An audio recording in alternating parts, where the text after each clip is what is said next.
walk me down memory lane. And by the way, this is completely unscripted conversations, but walk me down memory lane. How did you get to where you are today? Oh If boy, you don't mind. we only have an hour, right? Yeah, well, we uh, can trunk it afterwards. for awesome. First off, David, thanks so much for reaching out. I'm thrilled and honored that you would reach out to me. So my story is probably not too dissimilar from a lot of MSPs. I started my career in the enterprise. I worked for a company called SHL System House, who ended up getting bought by WorldCom, who ended up getting bought by EDS. So I worked for EDS for quite some time.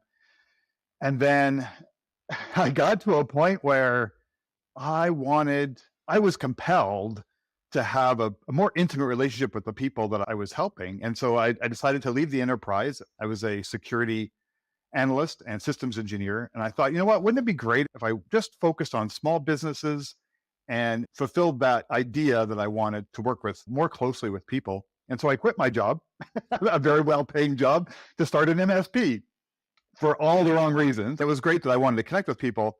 I was phenomenal from an operations point of view, but I knew nothing about running a business. I knew nothing about accounting and marketing and sales, and it showed. To be really honest, the first 2 years were extremely painful. And I think what saved me was two things. First off, my previous employer contracted me back for a few months at a lucrative rate. And I found the book, The E-Myth. And so I had a decision to make. I was going to either reinvest in myself and my MSP and my business or I was going to say, you know what, this just isn't for me. I'm going to stick to contracting and go that path. And obviously I reinvested in myself and my business. The book, The E-Myth, saved me, and I turned it around. And so I ran that MSP for around 7 years. And then I ended up merging with another MSP and ran that one for around 14 years, for another 7 years. And I sold it a year and a half ago. It was funny.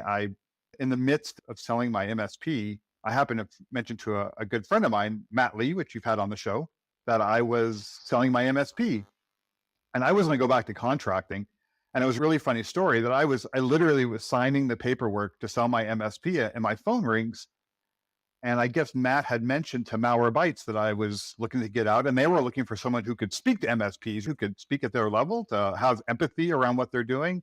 And so they called me up and said, hey, we'd like you to come on board with us and speak to our MSP channel and help us out. And so after digging into where they were going and their direction and talking to their leadership, it seemed like just the perfect fit. And so that's how I ended up on the dark side, or the vendor side. So there's so much to unravel here. Right. But how did you get into technology to begin with? A lot of people have things that have happened in their childhood, or parents' influence, or friends and family, something like that. Was that the case with you as well? Oh, you nailed it. Exactly. So when I was young, I'm originally from Texas, and my uncle was an engineer for Texas Instruments. And so from a very young age, I remember he took me to work with him a couple of times. He would bring me, basic language programming books and talk to me about what microcomputers, as I referred to them back in the day. And he would take me in and he would show me how everything worked. And from the point of about being 14 years old, maybe a little younger, I knew exactly what I wanted to do. I wanted to be in technology, and from there it sprouted. And then I remember, like, from a young age, programming BASIC right from the prompt on my grandfather's Apple IIe, and my interest never stopped.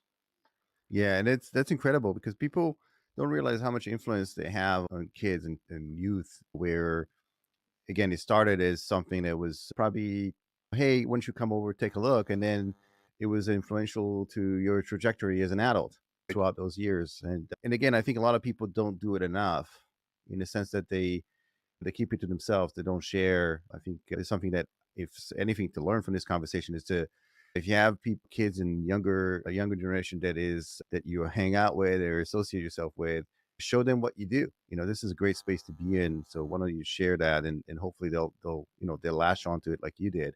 Oh yeah. Isn't that the truth though? I mean, if we just took what we did and what inspires us, and we shared that with the people around us, especially kids, like sons, daughters, nieces, nephews, friends of the family. If you just share what fulfills you, whether it be work or whether it be hobbies or the goals that you're going after, I think when people do that, it encourages them, right? Even if maybe their goals and their interests don't quite line up, but to know that everyone has that journey and maybe has those struggles, I think encourages people to go after those dreams.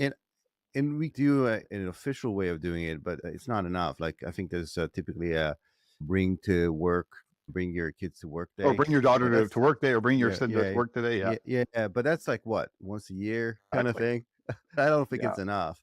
And there's something to be said about doing stuff, like experiencing stuff. I think that again, like the younger generation is experiencing a lot, but through two-dimensional screen.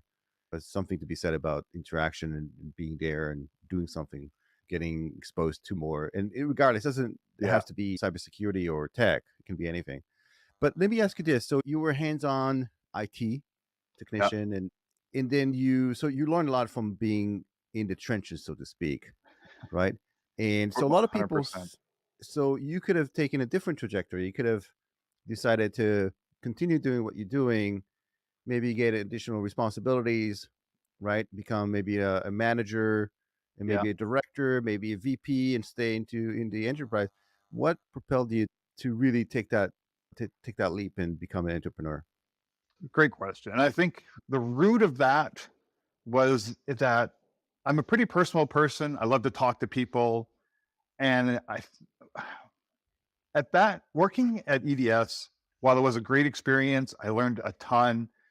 It was a little disconnected from the people I was helping. It was a little bit, for lack of a better word, it was cold. And just something within me wanted that. I wanted to see the impacts that I could do. And eventually, what turned into what my MSP could do and what my team could do when we work with a small and medium business. Like it's a completely different scene to help a business branch out to a brand new office when they've only ever had one office, or during the pandemic, helping them adjust their lifestyle and their business work environment to operate in that level. But at an enterprise level, there was 160,000 employees working for EDS and then HP when HP bought EDS.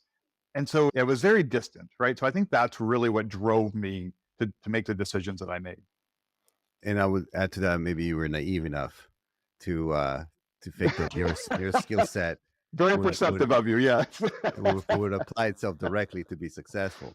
Right? Um, so walk me through like the kind of the early days. You mentioned you were realizing all of a sudden that you may have made a mistake, and then you came across something that kind of changed that path. But Yeah. again, it's not you are a success story, right? You merged, you sold your business, you're doing well. You could have ended up differently, and I'm sure that at the time, walk me through like some of those struggles. Like you get up in the morning. First and foremost, you don't have a Oh, pre-directed path. You're not a part of a 160,000 employees organization. You don't even know what to do. What is it yeah. you do next? So walk me through Wow. like those early days and how you experienced that and what was it like? So first off, I would never ever say in a million years that I did this on my own. I had a my manager when I left EDS HP at the time, Sheila Ford Davis, was a phenomenal manager. And so she worked with me to, because she knew I was growing a business. I was completely transparent with her. She knew I was going to be leaving. She knew I was working towards it. And so she did whatever she could. Like if I needed time off, so I did as much as I could while having a full-time job before I just couldn't do both anymore. And so I took the big leap of leaving the job. And then David, it was, I did anything I could, anything within my skill level to simply pay my mortgage and to get the business rolling. I had a background. I was one of those guys, even though I was a security engineer and a network analyst by day, I used to play with programming languages. So I developed an app for a window and door company in Visual Basic so that they could create cut sheets for Windows. I taught myself web design. I did web design in order to make some, and I did web hosting on the side to make some extra income. I did break fix, of course, like every MSP starts. And before I begin to understand the benefits and understand how to position managed services to the benefit of a business. So in the beginning, yeah, I no pride here. Like I did work long hours. I did everything I could just to make sure that I had a young daughter too. She was like 4 or 5 years old, and I had a wife and a mortgage. And yeah, so there were some desperate times and it was really rough, to be honest with you. desperate times means desperate measures, and it sounds Right. like you've it sounds like you've done that, and it sounds like that for a while that you were burning the candles from both ends. Uh, 100%.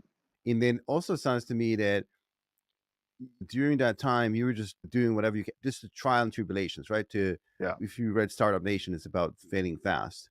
Was that part of maybe intuitively you were doing that, just that you were trying all kinds of different things and see what sticks?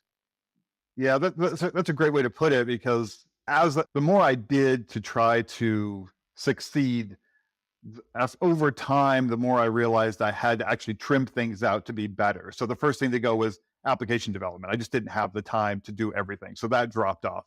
And then I outsourced the web design, and then I outsourced the web hosting. And then eventually I got rid of the break fix and went pure play managed services. And so yeah, you're right. It's all a process, right? It's all a 3 a.m. What good decisions am I making?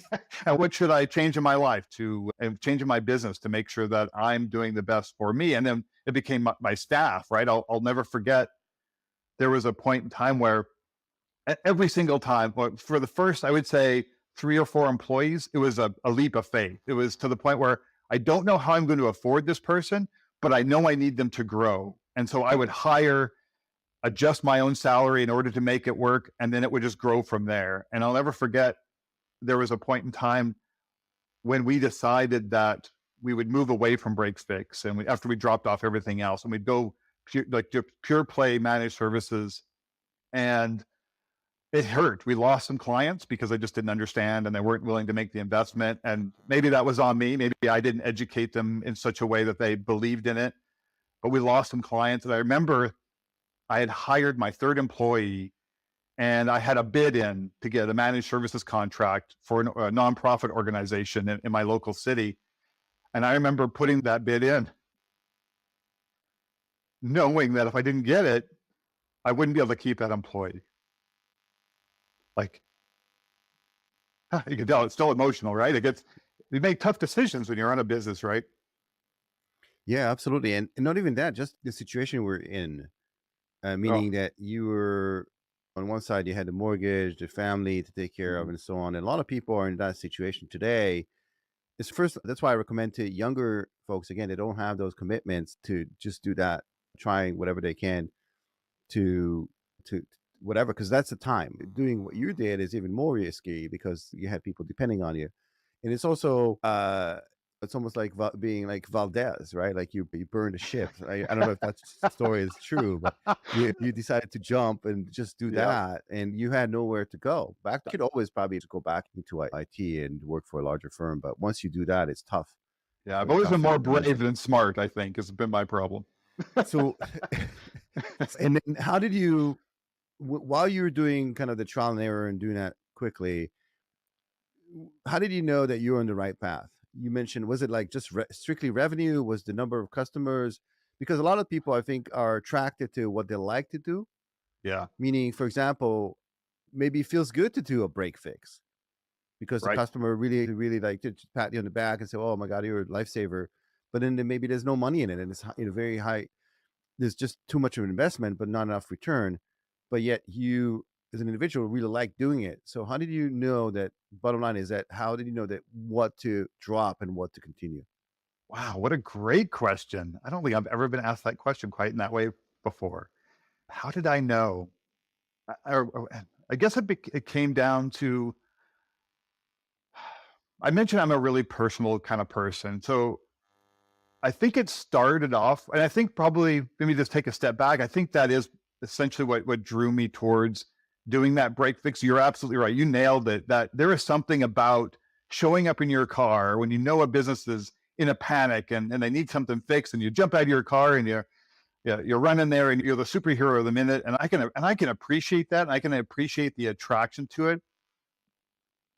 That being said, I began to realize that I really wasn't doing them any long-term favors. I believe the step from a break fix to a managed service structure is really some tough love at the end of the day. I think there's definitely an education piece to it, but eventually it comes down to what kind of message am I providing to the people I'm trying to quote unquote help? it's not really helping them to show up at the last minute when they're on the brink of disaster or in that disaster, versus building that ramp up towards success. And ultimately, you're right. Revenue is obviously part of it. No one starts a business to go broke. And so having that regular income, being able to plan for the future, knowing what was going to be incoming from a profit perspective, helped me to do things for my team, like for my staff, invest in training. And I think it's what it propelled us to that next level. And I think, I don't know where that wisdom came from. I'm sure it was from videos and books and talking to other people, but it's really what positioned us to take the trajectory that we took in the end. Yeah, and it sounds like you're very intuitive, meaning that you fly by the seat of your pants, building the plane while you're flying it, sort of thing. 100%. And then also, you mentioned you're very empathetic, empathy as part of success of your business. But then businesses also can be ruthless in the sense that, and I'll give an example. As you mentioned, you had to lose some customers.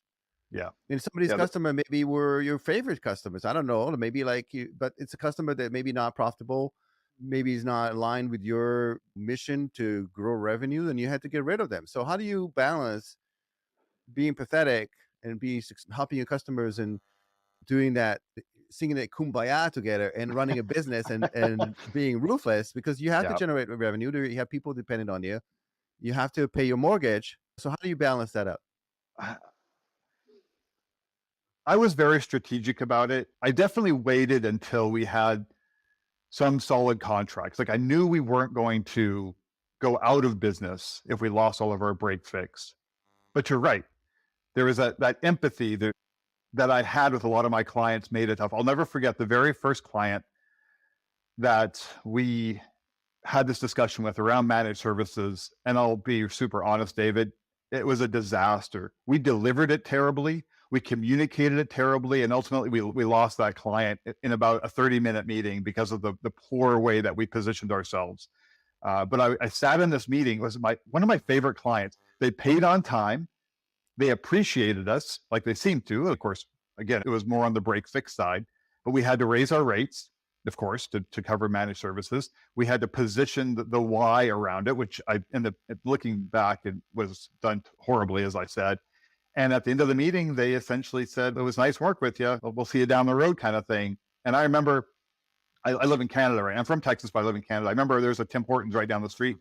Anybody in Canada knows it's the place to go for your coffee. So I drove down and I ordered myself a coffee, and I sat in that parking lot for 30 minutes rethinking my life, but certainly my approach to business and how I did things. And I tell you what, that 30 minutes sitting in that parking lot was more enlightening than the whole 6 months we took to prep for that whole experience and that whole repositioning. And I learned a lot through that. And by the end of it, by the time we got through all of our break fix clients, we were a completely different company. Our message was different. The way that we communicated, the way we built that empathy that I so rely upon into that message to help them understand that we were trying to help them. We weren't trying to, rob their bottom line. And I think that was an important message. And since you have that hindsight right now and you've gone through it, what would you do differently? And then potentially, what advice do you have to someone who's either has an MSP or MSP running and trying to grow the business or thinking of creating their own, so they don't have to get a double from Tim Hortons at the parking lot and reminiscent on what went wrong? How can you accelerate that? How can people learn from that experience? What would you say are the one or two things you could have done differently? I have a piece that I include in a lot of my presentations. I present a lot these days. I travel quite a bit too. And there's a piece in my presentations where I talk about selling without selling. And this has its roots in my empathy view, where you really take that education standpoint. And so let me give you an example. When the last 3 years of owning my MSP, I changed my position. I took over the sales and marketing and cyber education. And so what I did was I began to understand that my clients needed a cybersecurity culture. And I think that's the root of it. If you're a break fix right now and you're looking to take that leap, or if you're an MSP and you're struggling to grow, one piece of absolute solid advice that I can give you is get in front of your clients. And so here's what I did, is I would set up at least once per year, sometimes twice per year, cybersecurity. It was really cybersecurity culture training, but we called it cybersecurity awareness training. And I would set up an opportunity. If I could do it in person, I would do it in person. Some of our clients were international, so we did it virtually. But if I could get up in front of all my client, their decision makers, their CEO, their clerks, everybody in the room, and begin to talk about not just the threats and not just the cybersecurity awareness, but when I began to help them understand the struggles that we had as a security company or IT security company. And I wouldn't bore them with PowerPoint and I wouldn't overtalk them with technical details. But what I would do is just help them empathize with where we were at as a company, fighting off all of these threats that are out there after their company, trying to impact them. And I would just generate what I call a belief in cybersecurity and not just cybersecurity policies. And I think when I did that, it did a few things. First of all, it raised our security because people were more aware. But secondly, David, do you know who was in that room? Not just the current decision makers, not just the current C-levels, but the future decision makers. So that when we began to talk about the struggles that we had as an IT company to recognize the threats that were out there, when I pivoted and went back to those decision makers, when I went back to the C-levels and said, hey, look, you know what? I know I was just here 8 months ago talking to you about EDR. Well, you know what? Look, we just can't afford to watch your systems 24 hours a day. So we're going to bring in MDR. And here's what it means to your company. And here's what it means to improving your security. And they began to expect us to come to them with the newest threats and the ways to deal with them. So I think this is probably a really long answer to your short question, but I think what it comes down to is building that rapport with your clients. It means educating them without boring them. It means educating them without fear, uncertainty, and doubt. No FUD. We didn't believe in FUD. We believed in preparedness. But there's sometimes a bit of a disconnect. You care about the clients, but also you need to protect them. And might be a little bit of distance between that. You might have to have the tough conversations that people are not willing to make. Because again, and I also believe that, you're a great presenter. I can tell you come over and you have an impact. But also, you have to understand, people are a bit of like a rubber band, right? They'll go in there, they'll nod, you make an impact right there, and then the next day they wake up, and the rubber band is back into place, where even though you manage to stretch it. How do you balance between, caring and protecting, and having the ability to make those tough conversations? Oh, I love this question because I've been thinking about this a lot and I haven't really figured out how to address it. And maybe it doesn't need to be addressed. Maybe it's just something within me as an ex-MSP owner that I still have my feet in both buckets. Like I get to go out there, I get to talk about cybersecurity, I get to talk about MSP sales, but my foot's still in the other bucket where I remember how waking up in the morning, knowing that, I saw a YouTube video or I saw a post on LinkedIn that talked about implementing CIS controls or like a dozen different controls or the new technology, like single sign-on, and it weighed on me. And I feel like now that I'm on the vendor side, now that I do a lot of presentations, I worry that some of us in the cybersecurity industry are in a bit of an echo chamber, right? We talk amongst ourselves quite a bit when it comes to security. And so I'm not going to stand here and tell you I know exactly how to word it to an MSP when it comes to implementing those changes, when it comes to managing or improving or growing. But what I certainly try to do whenever I present, whenever I'm involved in a webinar, or whenever I'm presenting in person, is I think it's important that we make practical steps, right? Do this because quite honestly, MSPs don't have time to reflect on existential approaches to how they should run their business, right? They want actual advice. They need practical advice. And so I'm trying to break through maybe where a lot of cybersecurity presentations or a lot of business presentations are a little ethereal, that they become a little more practical, that the MSP, the owner that's sitting there in the audience could make a checklist out of the things. And I think that goes a long way, right? Hey, if you want to implement something, you got to write it down and it has to be achievable. Yeah. And how do you know where to focus? Let's say you come in and do this presentation. Yeah. There's so much to talk about.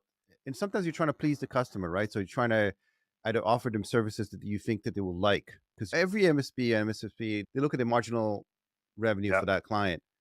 They come in and yes, it's not about selling, but it is about selling. It's about growing Hmm. revenue because nothing happens without revenue. You're not Right. going to be there tomorrow. So it's a fine balance. And then on top of that, like how do you know what it is that they want? Sometimes you have to, again, you have to make those tough choices in terms of like maybe I'll go talk about two-factor authentication, and even though they don't like it, and potentially it's something they have to do. How do you balance that out between again? Because Ford said that if you ask people what they wanted Hmm. faster horses. So how do you Yeah. and the customer looks at you as the evangelist, as somebody who knows what. But again, how do you propose the right type of technologies, and then again do all of that without quote unquote selling? Yeah. Great question. And so here's what I tell a lot of MSPs is here's what we did. I can tell them my experience. I can tell them how we approached it. If we wanted to upgrade or if we wanted to position a new, say, disaster recovery solution, um, this is one of the things that we did is we would do disaster recovery simulations or we would do tabletop exercises. And so for disaster recovery simulation was phenomenal. I'll never forget. We had a very large manufacturer that we convinced that they were concerned about some of the things that were happening, like ransomware and that sort of thing. And so we convinced them, let's do a disaster recovery simulation. And so here's what we did is that we picked a day. It was sometime in the fall time. It was one of their slow days. Said, okay, here's what's going to happen. We're going to log in the morning. We're going to shut down your server, and we're going to go through the motions of a disaster and what it looks like and that sort of thing. And so that's what we did. Is we logged in, we shut off the server. They called in a ticket.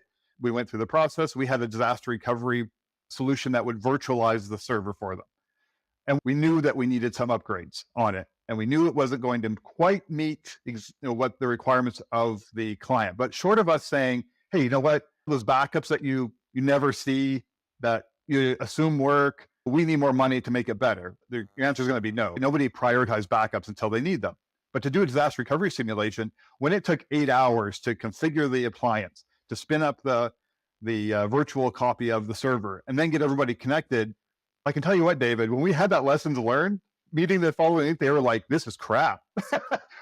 How do we make this faster? And so we upgraded their system and we upgraded the drives and the solution. So that's a very specific example, but I think it speaks to being able to narrow down what you want by showing why they need it. So don't tell me, show me. Exactly. Right. So today you're working with MSPs and MSSPs, Yeah. and what are the main struggles right now for businesses? We operate in a very challenging environment right now from a, I would say, economic perspective, cultural perspective. There's just a Yeah. lot of things going on. And then like everybody else, everybody is being pushed to do more for less. Mm-hmm. And then on the other side, you have forces like regulatory environment that is ever increasing. The security and risk challenges are ever increasing. Yeah. There's a lot of new attack vectors and so on. So it just seems like a cauldron Right. of Don't forget difficulties. insurance, right? Don't forget insurance requirements. Thank you, Eddie, for yeah, absolutely insurance as well. There's Yeah. just so many moving parts, and then the MSP is in the middle of this because Yeah. on one side you have to deal with all the vendors and the clients, and then you are also take ownership of the risk as Mm-hmm. a managed service provider. All of that leads to sleepless nights for a lot of business owners. Yeah. So talk to me about the current environment. What are businesses doing since you were interfaced with them? And then where do you see this whole industry going? Because there is growth associated with Sure. particular managed service provider because nobody wants to do it in-house. So that's the good news. The risk is ever increasing. So that's the good news. We're not going to be out of jobs. But there's just a lot of challenges, and it's not for the faint of Oh heart. man. It's honestly, I have this habit where I'll present and I always start saying we and us, and I'm never talking about Malwarebytes. Sorry, Malwarebytes, but it's always about we and us as an MSP. I always say my MSP hat is permanently attached. And so what I think is maybe the comfortable root of the issue is that today, in so many cases, obviously that's changing with insurance and some of the things you talked about, but security it's so subjective, right? Most MSPs, and I was guilty of it, when I did security engineering with EDS, my focus was endpoint protection in the form of OS hardening and backups and disaster recovery. So I can, dollars to donuts, my endpoint protection and my backup disaster recovery was probably the best out of any MSP that I can think of. But guess what? Were my firewall configurations the best? Probably not. And that's because how do we approach anything in life? We approach it from our experience. We approach it from our background. We approach it from the ways that we've learned and the things that we've learned. And I think that is, like I say, just to repeat myself, I think that's a root of a lot of the challenges that we see as the reason why MSPs aren't moving a little faster, aren't embracing some of the newer technologies.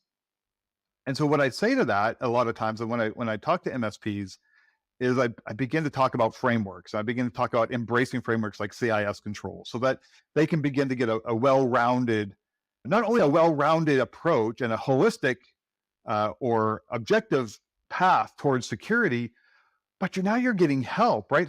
CIS has a publication where they talk about how you can maximize a single control to cover many safeguards, right? So when they begin to embrace that, and I'll tell you what, that it's a bit of an uphill push for me for a lot of MSPs, but I think I see them slowly start to grasp it, especially when the things like compliance, like you just said, things like insurance, when insurance comes and says, well, you need this checklist of items.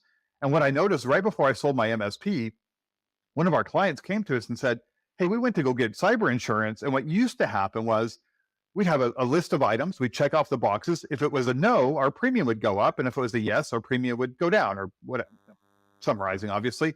But now, if we don't say yes to every single box, they won't insure us at all. So it's a little embarrassing to say that insurance is driving our industry forward, but it's true. And so I think when it comes to that, we need to start positioning MSPs to be ready for that. And it's all a big circle, right? And in order for them to go back and talk to that client, it comes back to that culture. It comes back to that education. So you're a great believer in frameworks as the path to success. Do you still believe that the MSSPs can do everything, and potentially why not pick and choose a few things? As you mentioned, you were very good at doing these two domains, and then the rest, you were average. Maybe jack of all trades, master of none is not the way to do it. Maybe you'll need 5 service providers, one that does your backup recovery, one that does your EDR, and one that does your whatever support level or forensics. Yeah, wonderful transition. Maybe one cannot do it all. I've got this awesome slide that I use. Actually, it's 2 slides. One slide comes up and it says IT challenges of an MSP 12 years ago, and it's 5 items on the list. And then I flip to what it looks like today, and I fill up an entire slide in small print talking about single sign-on, MFA, audits, pen testing, and the list goes on and on. And the point of that slide is to say that we're in big trouble. As MSPs, we're in big trouble because it moves so fast, because there's so many areas that we need to be experts in. The good news is that vendors are also adjusting, right? We used outsourced NOC with my MSP. We used an outsourced SOC with my MSP. We tried out in its early stages, outsourced help desk. It didn't really work out, but I'm sure it's better now. So we're seeing the vendors are pivoting with us. It's no longer that transactional, vendor client interaction that you've seen that's been a tradition for as long as capitalism's been around. We're seeing that the services have to adjust, that the vendors have to adjust if they really expect MSPs to embrace what they're doing. And as an MSP, I certainly see them, pulling their core in to their strengths and then bringing in outside help. The fact that you asked about MSPs and MSSPs is already a distinction. Like, we partnered with an MSSP to do some of our audits, and it was wonderful, right? Not only were they help do the audit and help present it, but the way that they presented it helped sell the solution at the end. Look, they drew the line between, here's what you're doing now, here's the gap, here's where you need to be, and here's all the risks, and here's what could happen to your business. And they would assign, in my opinion, maybe an arbitrary number to it, but something, at least they understood there was a financial impact, and that led the way towards, increasing their insecurity. And I think you're right. The line between MSP and MSSPs is getting less blurry, because there's no MSP today that does pure services. It's all, they have to do some cybersecurity due to the request from their clients. So they have to dabble in that.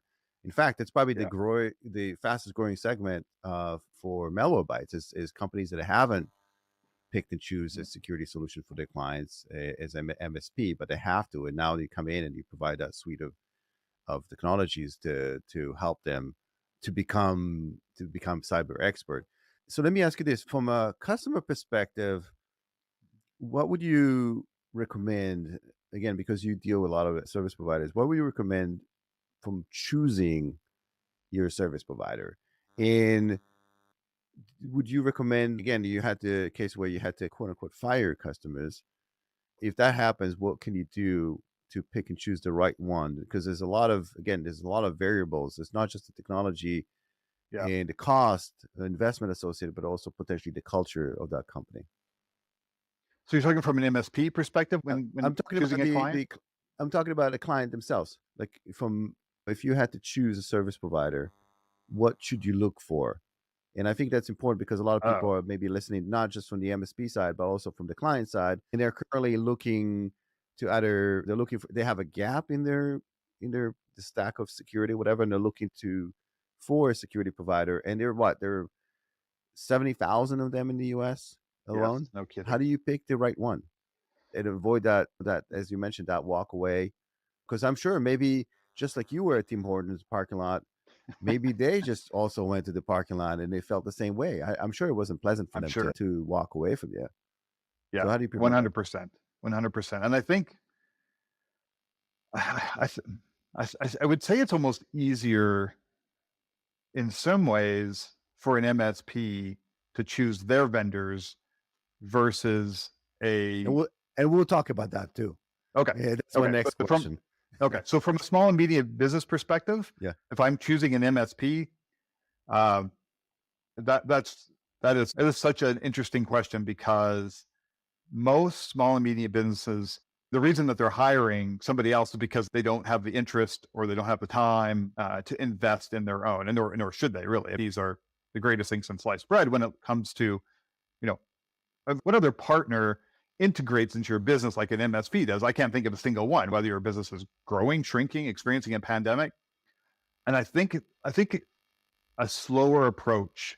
I've often joked that, and I've heard people joke about changing your MSPs is like changing your church. Like it's a big deal. Like it impacts every part of your business. Huge deal. Yeah. It's very sticky. The whole Oh, operation of a service provider is very sticky. Just to make that change is very tough on the yes, customer. 100%. I'll never forget. There was a business in my local city that had put tenders out for an MSP, and I have to applaud their process because it wasn't come meet the owner, ask some questions, spiel to them what you do, but it was a series of 4 meetings with their entire board of directors, and they would focus on different silos. They had broken it up to security, they had broken it up to their future, and they wanted to know the MSPs to some degree, their business plan, where were they going, what was their vision. They would dig into the why, where they came from, why they're doing what they're doing, and it was a very involved process. And I loved it. Like I thought it was phenomenal. We didn't get the contract, unfortunately, but it was a great process. I thought, wow, this company really cares and really understands the investment that they're making in their MSP. And I have to say that if you're not going to go through that process, referrals are probably your best way to go. Someone who's had a relationship with them. But if you can't do that, then invest the time because it is a big deal. And it all circles back to that subjective security, right? Two MSPs can walk in with completely different approaches to say endpoint security. One did really terrible on the MITRE attack simulations, and one did great. But if you read the marketing brochure, they do exactly the same thing, right? And so that's where it begins to get a little more back to being subjective, right? Yeah, and is there any kind of strategy you can? So I tell you a story. Like I've heard somebody who's hiring, in the way they did it for very particular roles. They'll get a driver to pick you up, and the driver will be one of theirs. So they'll be asking you a question while you're driving you, and the way you answer that driver will be I determined to love how it. you get the job. You're right. Because it will put you in a position where you don't quite know that you're being put on the spot. Is there anything like that you can do for a service provider where, yeah, of course they're going to be on the best behavior. You invite them over to your office to sit down or whatever. They'll do the dog and pony show, and it'll be great. They'll tell you the best thing ever since the slice of bread. But is any kind of methodology maybe you can take to really uncover what it is that they are, what's their DNA, and empathy is part of it. Oh, How do you empathy test is definitely part of how it. do you test Yeah. for empathy? At the end of the day, people buy from who they like, right? So you have to be able to build a relationship with that person. Like whether it's you're the owner of a small or medium business, you have to be able to build Shocking. that relationship, It's right? so shocking that you just you know, like, did you ever see anybody who really hated your guts and still bought from you? Never, never.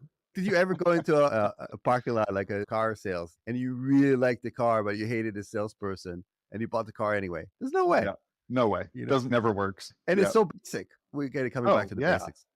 for It's sure so it is. basic. For sure it is. So how do you test for that?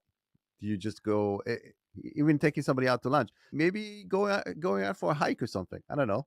Yeah. Doing something out of the context of work.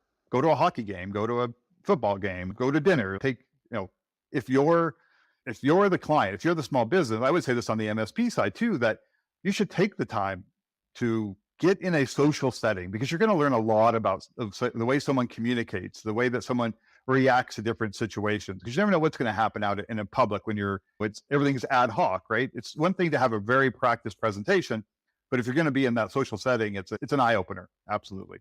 And both parties Oh yeah, have there's an investment on the both incentive. sides. Yeah, have an incentive to make it work. Listen, there's a cost associated with onboarding a client. Oh, absolutely. So that attrition, like nobody wants that. The client and the Mhm. service provider, nobody wants that. So let me switch over to the next question. Is there are thousands and thousands of vendors, Yeah. and a lot of them they want to get into the MSP because they feel that's the easiest path of least resistance to get the clients. So they all claim that they do that. But then how do you choose, right? There's just thousands of them. How do you choose? Because it has to be a good fit from technology perspective, the market needs and fit, how you operate, the culture, and empathy as well. So how do you take all of that and measure and then make a decision what type of company you want to partner with? For sure. And I think something I didn't learn until much later in my MSP ownership is to look for signs that they're invested in the channel, that they're invested in improving the entire direction of the entire business, not just their own revenue, not just their own success, that it is definitely a community. I hang out with guys like all the time and guys and girls from other vendors, and you get to know who's there for the MSP, who's there for the benefit of the channel and not just there because it's a sales job. You know what I'm saying? And I think you begin to, when you interact with a new vendor, and it took us a long time to ask the right questions and to help and to begin to understand the vision of the vendor. So just to step back a little bit, I had no, I mentioned earlier, I had no intention of going to work for a vendor when I sold my MSP. It was the furthest thing from my mind. I figured I would go back to consulting or maybe start up something else. And so when Malwarebytes reached out to me, my interview process was just as much me getting an understanding of what they believed, where they were going, and why they were doing what they were doing. Much like I would interview a vendor when I owned my MSP, because I had to. The investment was arguably maybe a little bit more now since I'm putting my name right next to their name. But you're right, onboarding a client and onboarding a vendor, there's a big investment there. Because here's the thing: if I'm an MSP and I'm investing in a new vendor, I can't just go to that vendor, understand their product, understand what they're doing, learn their product. Then I have to train my staff and document it. I can't just take that sales process that vendor did and pivot over and do the same thing for my client. I have to understand, I have to believe, and I have to know where they're going in order to make that, to put the value together so that I can help my client understand that value. Does that make sense? Yes. And then is there any selection criteria that you would recommend for, as you mentioned, the part of the process of looking at it? And then also, Yeah. a lot of these MSPs, they have a request from a client to get going on and solve a certain problem. Maybe they don't have the cycles to go through 3 months, or they not just the cycles, but maybe they don't have the time and energy and staff to review, what do you recommend? Like, how do you go about just making that decision? Because it is quite the cardinal decision to partner with someone. Yeah. So up until now, what I've said is probably sounds pretty emotional and fluffy on top, but there is a relationship portion of it. But to dig into the details, once I get past that piece, once I understand if I can work with that vendor, things like I do obviously reviews, like it has to be effective. I used to spend a lot of time, in fact, I still do. I spend a lot of time on the MSP subreddit talking and getting other people's input. But then it comes down to practical things like, is the product easy to use? How's the support SLAs? One of my favorite questions that one of my business partners used to ask vendors all the time is that we'd go into a sales meeting, and if we like the product, one question we would always ask is, okay, Mr. Vendor, no product is perfect. Tell me what your customers complain about the most, or what they wish would be different about your product. What are the most tickets come in about? And we would make them come up with that weakness. And depending on how forthcoming and honest they were, was a huge indicator on how invested they were in improving themselves, being transparent with their clients. That is my favorite question. Shout out to Greg Kraker. He came up with that one for us, and yeah, it's an awesome question. Oh, I would love to be a fly in the wall and get a feel of what those answers were, because again, it's a tough question to ask. Sure, And sure even it more is. to answer. And then also, depending on what you can tell right away if they're upfront with the answer, but not telling you like this fluffy thing. Our product is so good that we really don't have any problems. Right? Yeah. Big red flag. Big Yeah, red flag. Yeah. our customers surprised how well our product works. I love it. Yeah. But the expectations are we over exceed our expectations, and sometimes that's not right either. So let me ask you this, and we're getting the top of the hour, so we have to part ways, and I feel like we haven't scratched the surface of the topics we can talk about. Tell me, I would like to part ways with something positive. So we see a lot of changes, and we're chugging along and solving them one step at a time. And I think even the insurance challenges with getting cyber insurance, it's just a sign that we're getting more mature as an industry. Mm-hmm. What positive aspect do you see currently just working with service providers and just overall with the customer base, and just something we can part ways with in a positive note? I don't know if I'm sure it's not. In fact, I know it's not. But it's been interesting to see the difference since I've flipped to the vendor side on how willing and ready different vendors are, even competing vendors are. At least I'm beginning to see the signs of it, how willing they are to stand shoulder to shoulder.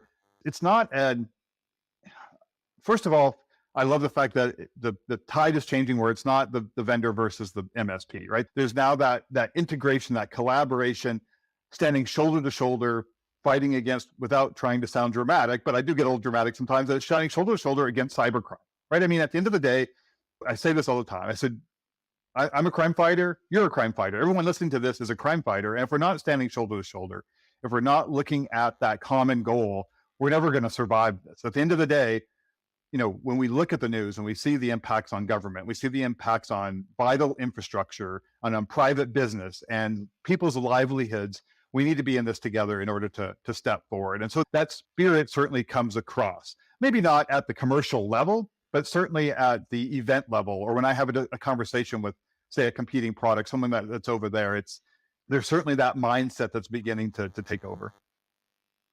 And I agree. We have to shift, and there's a bit of I wouldn't say animosity between vendors and clients, but Mm-hmm. again, it's not about. Yes, it's about revenue generation. Yes, it's about selling, but For it's sure. also, as you mentioned, we're in a common goal. In the end of the day, people have to make money. This whole economy is based on somebody selling something. There's nothing wrong with that, even though we potentially don't like to talk about it, but Yeah. or see selling as a kind of a bad thing. Everybody has to generate revenue. These service providers and vendors are not going to be there tomorrow if they don't. Show the value, build the Yeah, relationship, not necessarily in that order, and the sales will come. Let's yeah, get on the same page and let's show yeah. some value to the channel out there. And being likable does not hurt either. Oh yeah, So we can 100%. Back to that, you buy from who you like, right? basic stuff.